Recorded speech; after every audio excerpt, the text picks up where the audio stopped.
Top quality और consistent performance के लिए सिर्फ सिल्वर पंप्स। टॉप क्वालिटी और कंसिस्टेंट परफॉर्मेंस के लिए सिर्फ सिल्वर पंप्स, नाम याद रखना।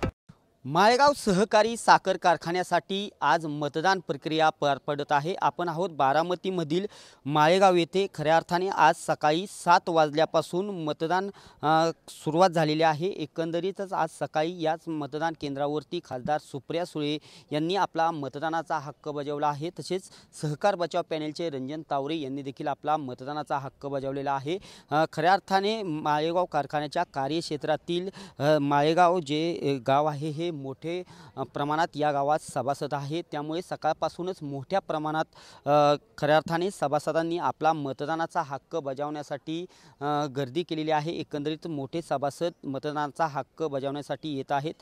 एकंदरीत प्रशासनाच्या वतीने मोठ्या प्रमाणात पोलीस बंदोबस्त देखील देण्यात आलेला आहे। खऱ्या अर्थाने माळेगाव सहकारी साखर कारखान्यासाठी 90 उमेदवार अर्ज दाखल झालेले आहेत आणि 24 जून रोजी या निवडणुकीचा निकाल लागणार आहे। खऱ्या अर्थाने 21 जागांसाठी ही निवडणूक आहे। उपमुख्यमंत्री अजित पवार यांनी खऱ्या अर्थाने माळेगाव सहकारी साखर कारखान्यासाठी देखील आपला उमेदवारी अर्ज दाखल केला आहे आणि साहजिकच त्यांनी आपला स्वतःच्या नावाची चेअरमन पदासाठी घोषणा देखील केली आहे। आणि त्यानंतर सांगता सभेमध्ये सहकार बचाव पॅनेलचे रंजन काका तावरे यांनी देखील चंद्रराव तावरे यांच्या नावाची घोषणा केलेली आहे। त्यामुळे साहजिकच या निवडणुकीमध्ये मोठ्या प्रमाणात रंगत आली आहे। आज खऱ्या अर्थाने मतदानाचा दिवस आहे। सकाळी 7 वाजल्यापासून मतदानाला सुरुवात झालेली आहे। माळेगाव सहकारी साखर कारखान्यासाठी एकंदरीत 19,750 सभासद आपला मतदानाचा हक्क बजावणार आहेत।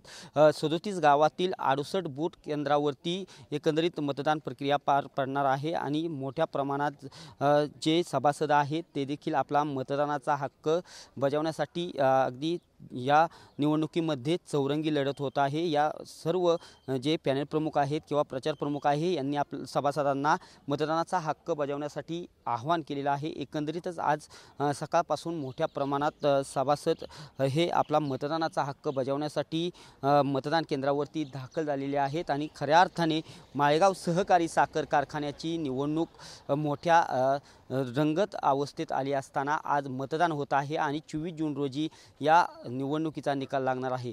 कॅमेरा पर्सन नागेश मर्डेसह मी दीपक कापरे, TV9 मराठी, बारामती।